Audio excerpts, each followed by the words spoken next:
gawasak mula sa una paglapag. Homer chapter purpose kami ngayon mga ngalampag. Ito mainit na mga barak iniyahan sa hapag ng kulaban ng mga bata. Bit-bit lagi ang bayag, parang yaki ang balwate. Kay mga yung mga ngayabag, pinalawak ang alyansa, mas talo pa tumatag. Ito ngayong palag-palag, hindi na makasilag. Pinagsama mga persa bumaga sa mintibag.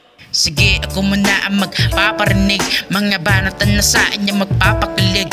Di ako nandito para magkipagyaban. Kaya ko ginawa to para kayo ay pakita. Ang mga sabik naman sa turno, galingan naman muna. Mga piling magaling, mga mukha naman tanga. Mga utak talang ka, magdalala, maglalabasan. Manghihila pababa, tapos biglang magtatawan. Ang sarap tuloy banata ng mga ganyang galaw. Lalo na kapag wala naman ambag sa larangan. Huwag ka magpakalayon kung ikay mababaon. Kasi sa ating dalawa, ako'y lihitin mong leon.